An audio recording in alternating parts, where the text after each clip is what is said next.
Welcome back to Humanifesto.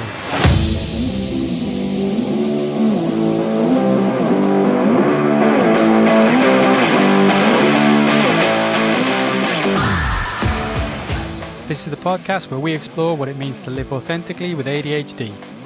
Today we're asking a question that seems simple, but it has the power to reshape your whole life. Why are you doing the things you do? For many of us with ADHD, the honest answer is, I don't really know. We find ourselves saying yes to the things we don't want, chasing goals that don't feel like ours, burning out in jobs, relationships and commitments that leave us empty. At the heart of that disconnect is something powerful, our values. Not the ones people handed to us, not the ones society expects, but our own. In this episode, you'll discover what values really are and why they matter so much for ADHD brains, how to separate the values that belong to you from the ones you've inherited, how your values drive your thoughts, emotions and behaviour, and this is where emotional intelligence comes in, how to identify your true core values, and finally, how to reimagine and redesign your life around them. By the end, you'll have a compass for living authentically, even in a world that often wasn't built with your wiring in mind.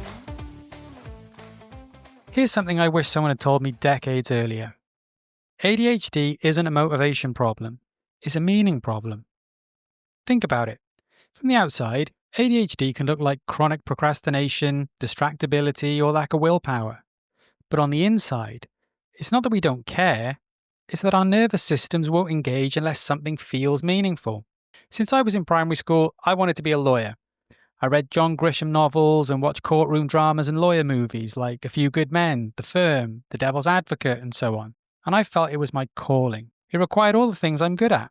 Thinking on your feet, being creative, especially with language. And to be honest, the only reason I stayed on to do A-levels and went to uni is because I wanted to be a lawyer, and I couldn't do that without a degree. But then I got to uni, and over the next 3 years, I fell out of love with the law. I realised that in the majority of cases, it had nothing to do with the law and everything to do with the lawyers. And I felt that to be a good lawyer, you need to be able to do one of two things. Divorce yourself emotionally from your cases and clients, or alternatively, switch off your conscience completely and focus only on winning cases. I knew neither was going to be an option for me, and as I was talking about on the last episode, during uni I was working in restaurants, and my girlfriend at the time had a dream to open a restaurant. So seeing as I was about to graduate with no clear next step or backup goal, I fell into hers. Short version is while I was doing my management training, she broke up with me and I was left living away from all my family and my friends with a career path that I hadn't chosen. And to be honest, it probably took me about 2 or 3 years to find any sort of meaningful direction in my life. And what I found still wasn't right for me. But more on that in future episodes. The point is, I had completely sacrificed my own values and as a result, my own goals for someone else's. And with hindsight, what I should have done was taken some time to truly consider what I wanted to do with my own life. So what's important to understand is the ADHD nervous system and interest versus reward. Psychiatrist Dr. William Dodson explains it like this. Most people have reward-based nervous systems. They can push through boring tasks because of delayed rewards like pay, praise, or future outcomes. But for ADHDers, we have an interest-based nervous system. It means we're not motivated by shoulds. We're motivated by 4 things: novelty, challenge, urgency, and personal meaning. And that last one, personal meaning, is where values come in. So Volkov in 2009 showed that dopamine transmission in ADHD brains doesn't activate strongly for delayed rewards. But when a task connects deeply to personal relevance, the brain lights up. In other words, your values are the ignition switch. But when you don't know your values, you're flying blind. You end up chasing goals that look right to other people while your brain quietly shuts down on the inside. And this is where burnout, shame, and identity crises begin. Because without values alignment, tasks feel heavier, goals lose meaning, procrastination increases, and emotional regulation suffers. So the point is that values aren't nice to have. They're the difference between living on autopilot or living on purpose. The Journal of Personality and Social Psychology published a paper in 2018 that found that people who consistently act in line with their values had higher resilience, better well-being, and less stress. For ADHDers who are already prone to overwhelm, this alignment is even more protective. And what about the time blindness factor? So another reason values matter so much is time.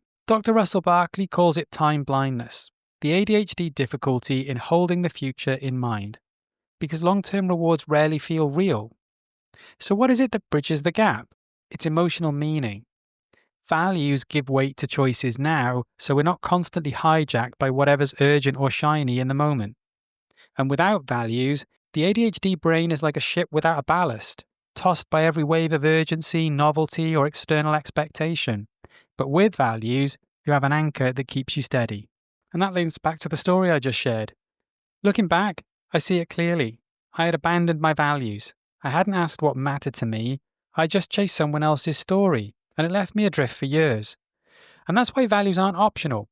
They're survival, because without them, ADHD is like us get lost in cycles of burnout, broken goals, and borrowed dreams. And I know this is probably familiar to a lot of you.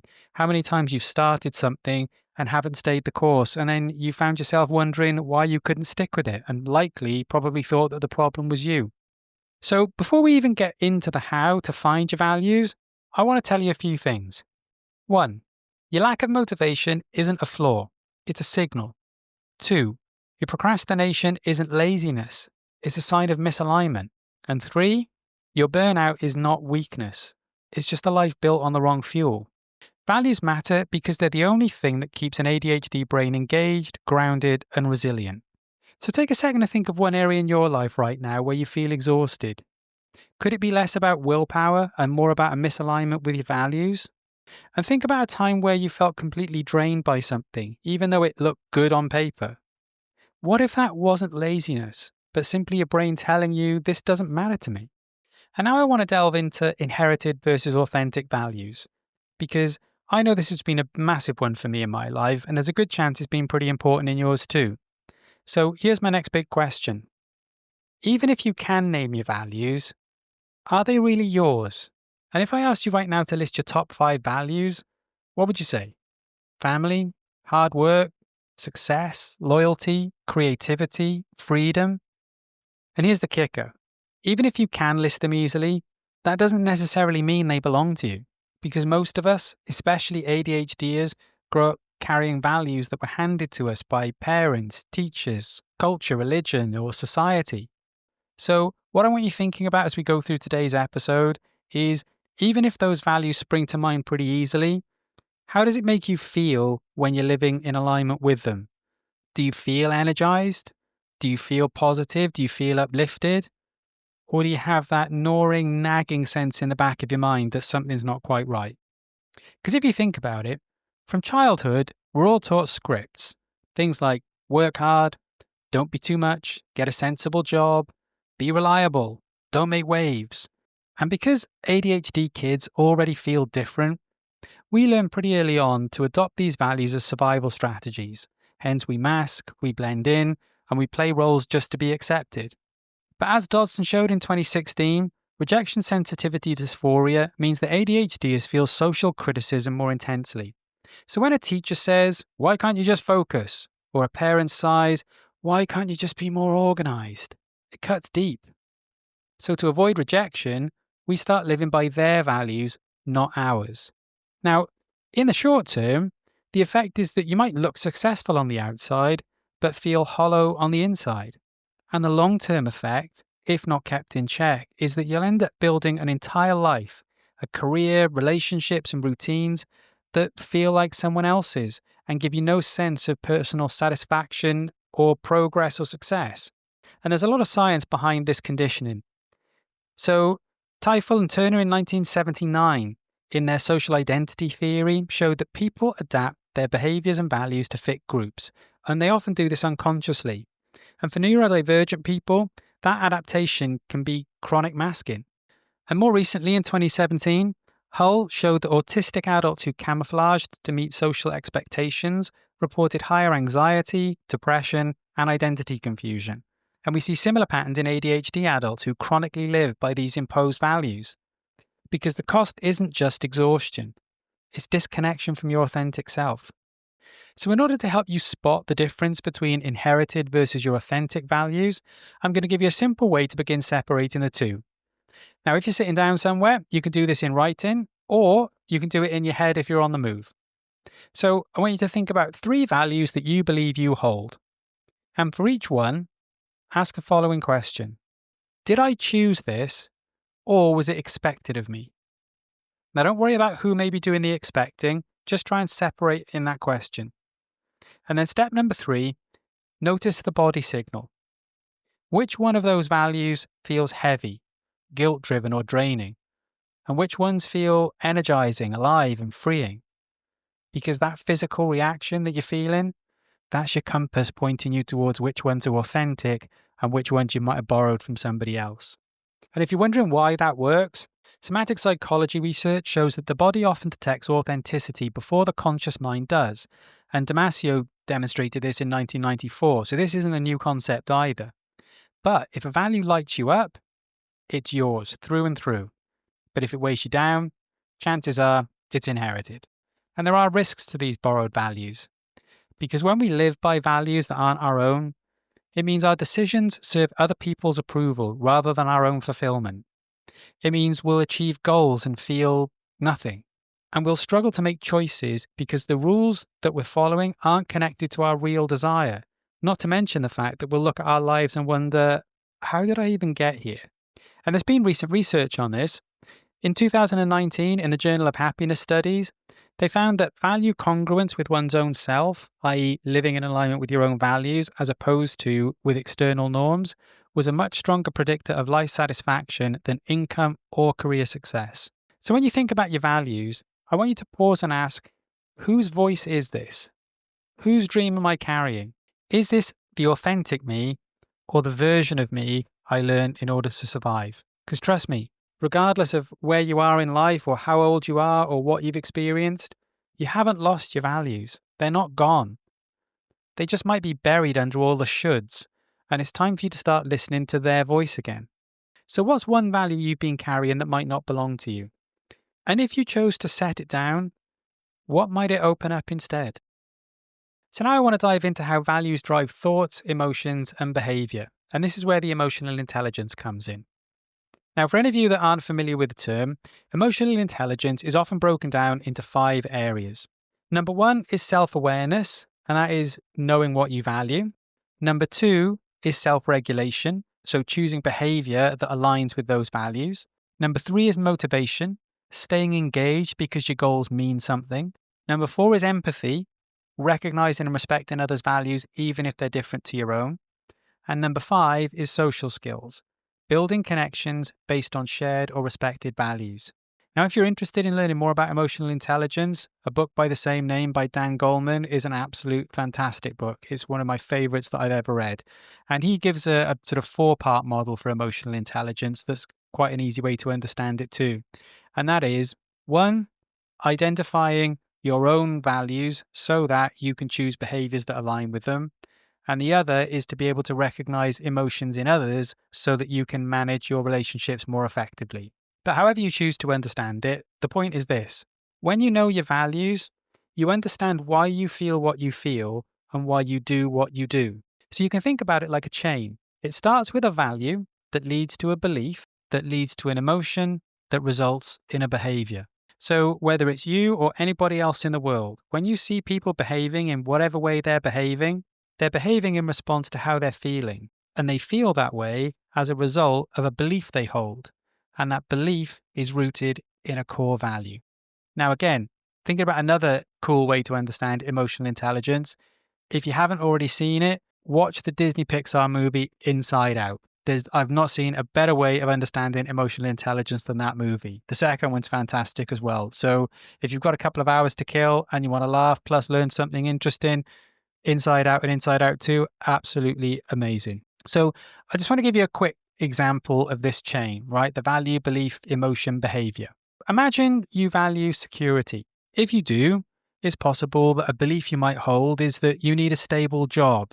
Otherwise, it means failure. And if you have that belief, there's a good chance that when you're faced with some sort of risk, you're going to feel a sense of anxiety. And so, as a result of that, what you might do is end up staying in misaligned roles to avoid the anxiety because you don't want to feel like a failure as a result of your value of security. So for ADHDers, impulsivity and time blindness often short-circuit this chain.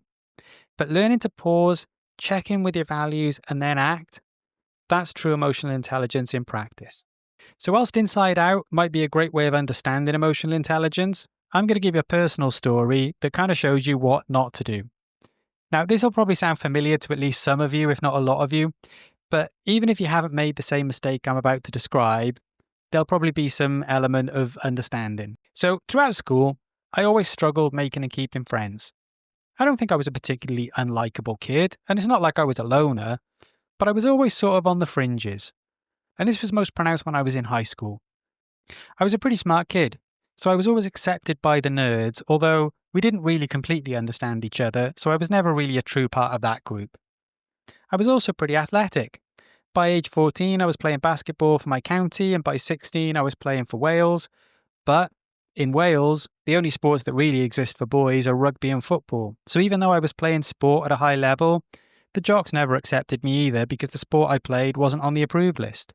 I was also a class clown. I remember once when I was in primary school, we had this box of beigey, cream-coloured shapes underneath the desk. And one day, when my teacher left the class, I had the inspiration to go and grab the egg shape, went into the class, sat on the desk in the middle of the room, and did a chicken impression and pretended I just laid the egg. All the kids laughed, but then suddenly they stopped and started looking really uncomfortable. Yeah, my teacher had just walked back in, and he definitely wasn't laughing.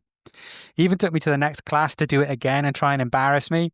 Joke was on him though, the kids erupted in laughter. But even with my comedy skills, I made the kids laugh, but I was still often left off birthday party invites or never got invited to a sleepover. And in high school especially, I often found myself waiting for the rest of my so-called friends for lunch, only to find out they'd already gone and either forgot to wait or just didn't bother. Now, why am I telling you all this? Well, it's because I was never accepted by the girls either. And I didn't have any girlfriends in high school. Not one. And it wasn't for the lack of trying. So what that meant was by the time I got to university and beyond into adulthood, I never asked girls out as such. Just as and when a girl made it clear she was interested, I just sort of went along with it without giving any thought as to whether it was what I actually wanted. Unsurprisingly, this led to a chain of failed relationships where I was almost always the one being broken up with.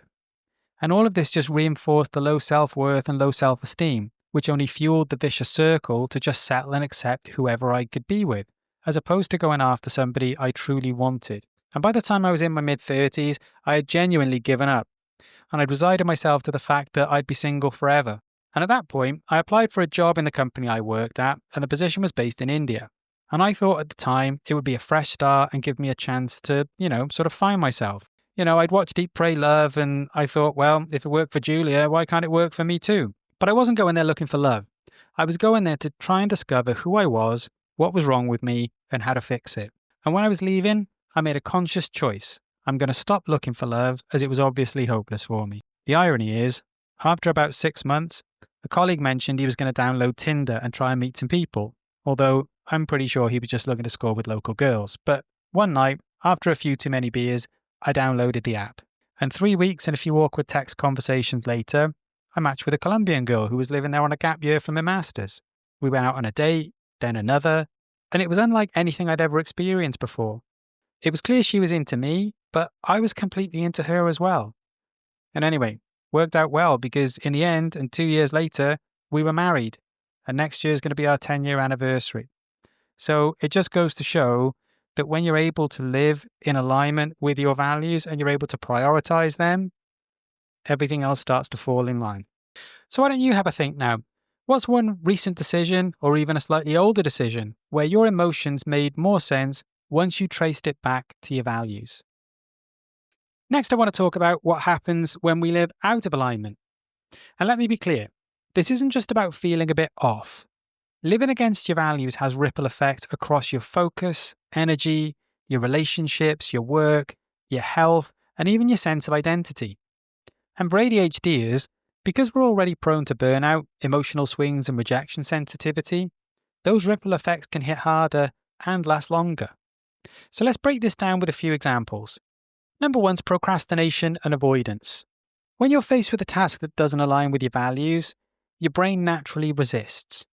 Not because you're lazy, but because deep down, Your nervous system can't find the why or can't find the reason to do the activity or the task. Volkov et al. In 2009 did some PET scan studies, and they were able to show reduced dopamine activity in ADHD brains when engaging in tasks that lack personal meaning, which means without the dopamine, it's really hard to initiate or sustain effort. So when you're living out of alignment, for example, working in a job that violates your values of creativity or freedom, every task in that role is going to feel heavier. Even sending an email can feel like moving mountains. Now, the short-term effect is endless procrastination, self-criticism, and shame spirals. But in the long term, it gets even worse because it means that you start to internalize the belief that you're unreliable or incapable, when in fact, you're just simply unaligned. Number 2 is emotional exhaustion and burnout. When you're constantly pouring energy into things that don't nourish you, you're going to hit emotional depletion fast. There was a study in the Journal of Occupational Health Psychology in 2021 that found that values misalignment at work was one of the strongest predictors of emotional exhaustion and burnout, especially in neurodivergent employees. So for ADHDers who already expend extra mental effort just to manage organization and focus, living out of alignment with our values is like running a marathon with weights strapped to your body. In the short term, it's going to leave you feeling tired, even when you quote unquote shouldn't be, and snapping at loved ones or retreating socially or isolating yourself. And in the long term, you can expect chronic burnout, depression, and health issues like sleep disruption, immune weakness, and even cardiovascular risk. So this can become a really serious issue. And most importantly, burnout doesn't just make you tired. It makes you feel disconnected from others as well as from yourself, to the point where you may even stop recognizing the you that you see in the mirror. So my third example of what happens when you're living out of alignment is masking, people-pleasing, and identity loss. When you live by other people's values, you put on a mask. And we talked about this a lot in the last episode. It's where you're playing the role of the good employee or the good partner or the high achiever, when on the inside, you feel anything but. And it links back to that study from Hull in 2017, where camouflaging leads to increased anxiety and depression. And these sorts of patterns are being observed in studies all over the world for ADHDers as well. Because when you suppress your real self to meet external expectations, that's psychologically costly. On the short term, you may look successful, but you just feel hollow on the inside. And in the long term, identity confusion, midlife crises, and relationships built on false selves rather than authenticity. And look, this isn't just about stress. When you consistently deny your values, you risk losing touch with who you are. And the longer you mask, the harder it is to remember where the mask ends and you begin. Now, I've got some personal experience of this. I'm sure many of you have as well. For me, it's happened in many places where I've worked, where I've adopted the expectations of others, whether it be in the way I talk, the way I organize myself, the way I work or interact with others, how I plan my time, how I manage my tasks and my responsibilities. And the easy one that sort of springs to mind to me is language. How many of you have found yourself working in a particular place and at first they use these sort of buzzwords that at first you find a little bit cringy, and it isn't long before you find yourself using them to maybe poke fun at people, but before you look around, you're using them in your everyday language too. Now, the fourth example is decision paralysis and regret, because without a clear compass, decision-making can become overwhelming. Every option feels equally weighted or equally meaningless. And here's neuroscience. ADHD involves dysfunction in the dorsolateral prefrontal cortex and the amygdala, which makes emotional regulation and future-oriented decision-making harder. But values act as the emotional glue that helps those regions work together. However, without that glue, decisions stall or become impulsive. Short-term effect of this is analysis paralysis. I'm sure you've all experienced that one where you're staring at a to-do list and can't figure out what to do next, or you're stuck with options about what to do on the weekend and you can't figure out what to do, so you choose to do nothing. It's just endless second guessing. And in the long term, a trail of regrets. Jobs accepted for the wrong reasons, relationships entered out of fear, or opportunities missed because the clarity was absent. And here's the key danger. Regret is going to corrode self-esteem. So over time, you stop trusting yourself to choose at all. And when you get to that point, you expect and in fact need other people to make your decisions for you, which means you speak up less and you drift further and further away from your authentic self and your authentic voice. And when you're living out of alignment, point number 5 is it has a huge impact on your relationships because it doesn't just affect your inner world, it ripples into every relationship that you have. So starting with romantic relationships. If your value is authenticity, but you're constantly masking to keep the peace, your partner never gets to meet the real you. If your value is freedom, but you stay rigid in roles for stability, resentment can build beneath the surface. And if your value is connection, but you over-prioritize work or obligations, intimacy is going to be the first thing to suffer. And there's studies backing this up too. From the Journal of Marriage and Family in 2019, there was a study from Burke that found that value congruence between partners is one of the strongest predictors of long-term relationship satisfaction. When couples' values clash, the friction slowly erodes trust and affection, even if everything looks fine on the surface. So short-term, you can expect more arguments, feeling unseen, and a subtle disconnection. And over the long term, cycles of resentment, breakups, or relationships that sort of function but never feel fulfilling for either party. And it's not just your romantic relationships that are going to be affected. Values misalignment shows up in friendships too, although it's often quieter and harder to spot. So for example, let's say you value growth, but your friends value comfort. You might feel held back. Whereas if you value honesty, but your circle runs on gossip or service level banter, you'll feel disconnected even when you're surrounded by people who are supposed to be your friends. And if you value creativity, but your social group prioritizes status or appearances, you might find yourself performing instead of being authentic. And Dodson's 2016 study on rejection sensitivity dysphoria looked into this as well. And where they were able to identify ADHDers feel social disconnection more intensely, they also discovered that it means that for us, friendships built on false alignment are especially painful because you might constantly wonder if people actually like you or the version of you that you've been performing. And this was supported by another one in 2018 in the Personality and Individual Differences study. And that found that adults whose friendships reflected their personal values reported significantly higher life satisfaction and lower levels of loneliness. And the effect was even stronger for people with high emotional sensitivity like ADHDers. So if your relationships aren't aligned to your values, in the short term, you're going to be feeling drained after socializing, doubting yourself, or struggling with loneliness even when you're included. And over the long term, you can expect to be drifting from group to group, struggling to form deep friendships, and or carrying a quiet grief of never really feeling like you've ever belonged. So whether it's your partner, your friends, or your wider social circle, when your values aren't part of the equation, the connections in your life are going to lose depth, and you end up surrounded by people but still feeling profoundly alone. And that loneliness doesn't come from who you are, it just comes from living out of alignment with what matters to you most. And the last couple of examples of how living out of alignment might affect your life: impact on careers and life choices. Misaligned values at work are one of the fastest routes to ADHD burnout. You may push yourself to climb ladders that don't matter to you or stay in roles for stability while your creativity withers. Now, back in 2020, Gallup did a survey and they found that only 34% of employees feel engaged at work. That's tragic, isn't it? 3 in 10 people feel engaged with the work they do. But they also found that employees who reported strong values alignment were 4 times more likely to feel engaged. And for ADHDers, that engagement gap is even sharper. So for us, in the short term, jobs and careers that aren't aligned to our values are going to leave us feeling bored but busy and exhausted by tasks that look important but feel empty. And over longer periods of time, our careers are going to drift where we'll spend years in roles that never fit, leading us to feel a profound sense of regret and a lack of fulfillment. And lastly, overall well-being and life satisfaction is obviously going to be impacted by this, because when your daily actions don't reflect your values, life satisfaction plummets. Because it's not about how much you achieve, it's about whether your achievements feel meaningful. Now, Deci and Ryan summed this up beautifully in their 2000 study on self-determination theory, where they demonstrated that psychological well-being depends on autonomy, competence, and relatedness. And all of these are compromised when you live by imposed values.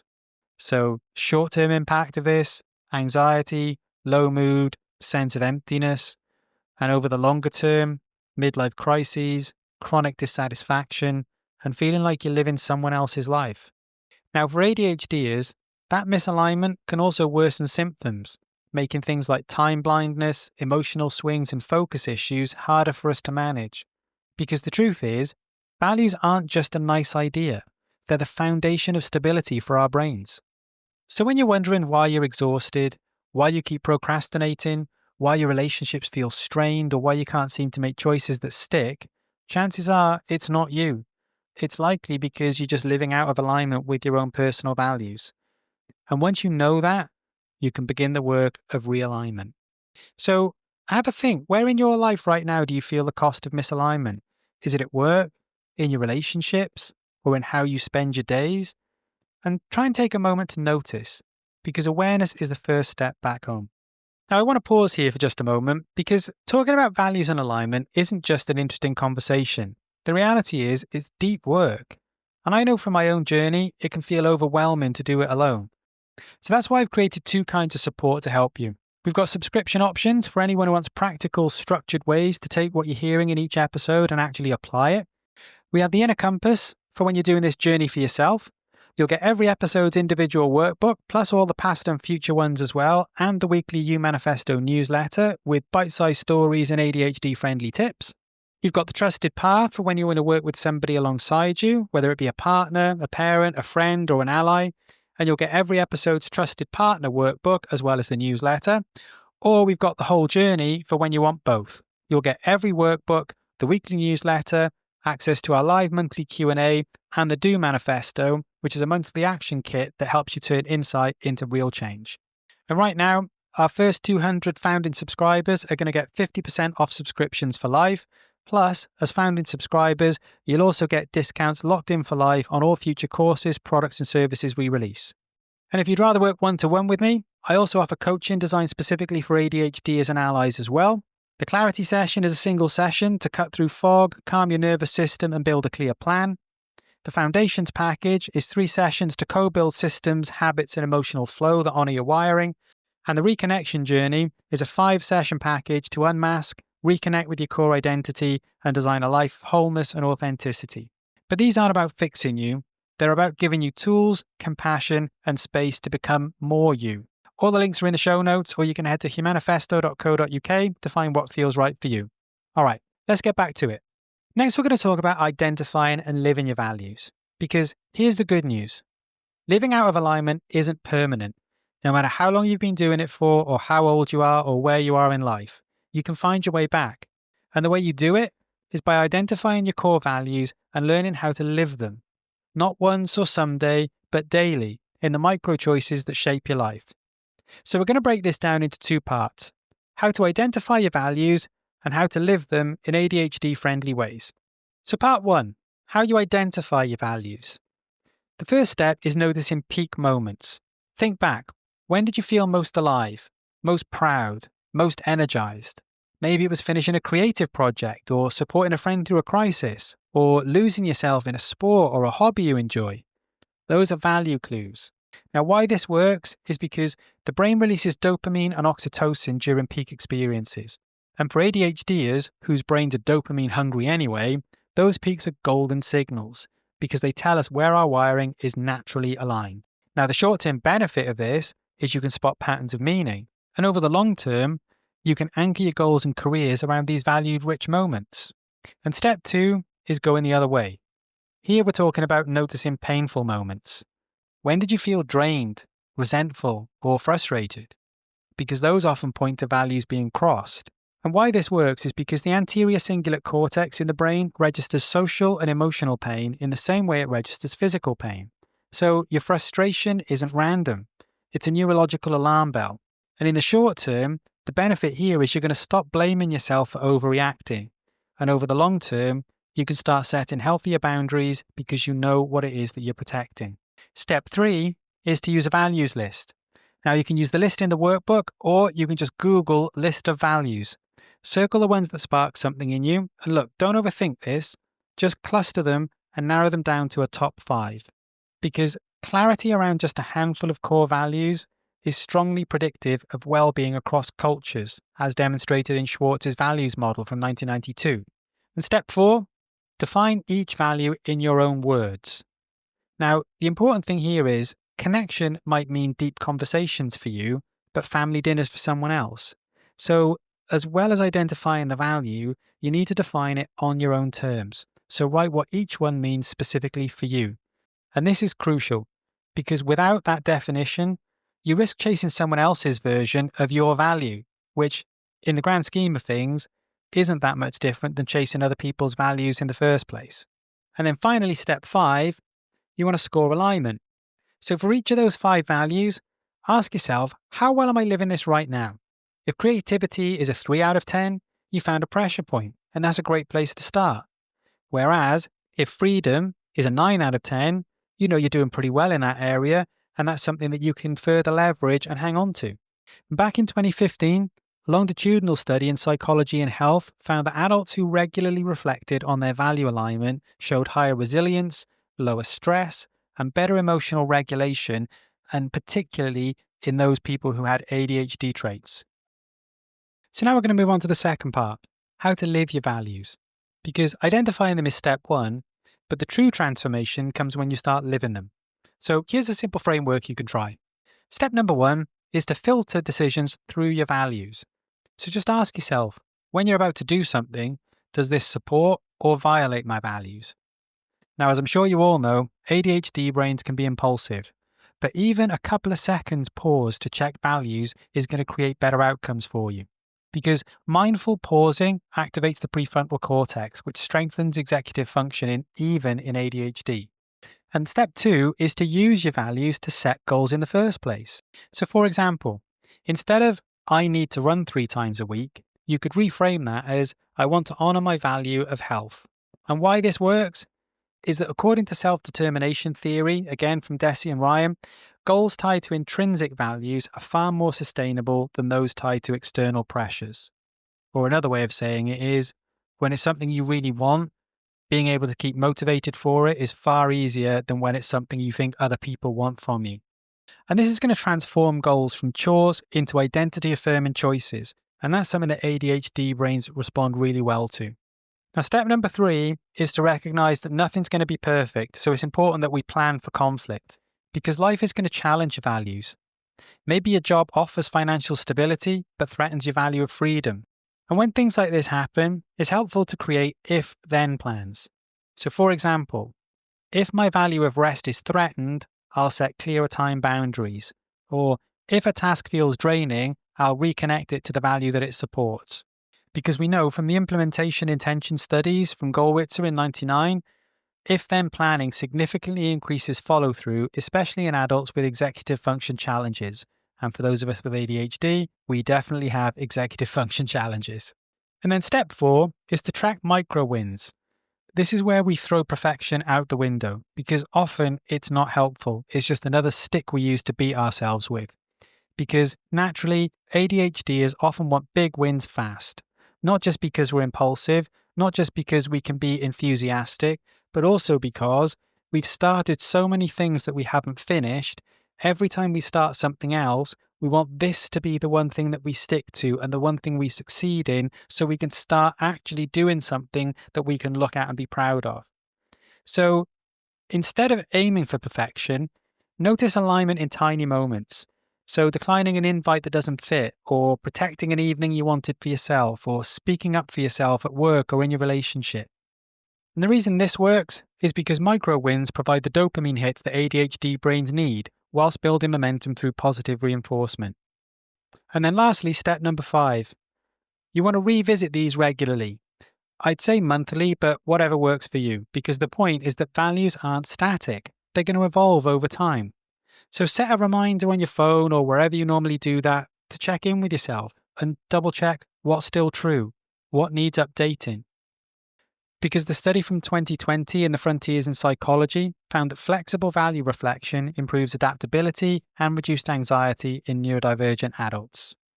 And let me share another personal story, because when you can start moving towards your true values and away from values that you've taken from other people throughout your journey, It's amazing the difference that it's going to make, not just in terms of how you feel, but in how you perform at your job, how you show up in your relationships, and ultimately how satisfied and happy you feel with your life overall, as well as your levels of well-being.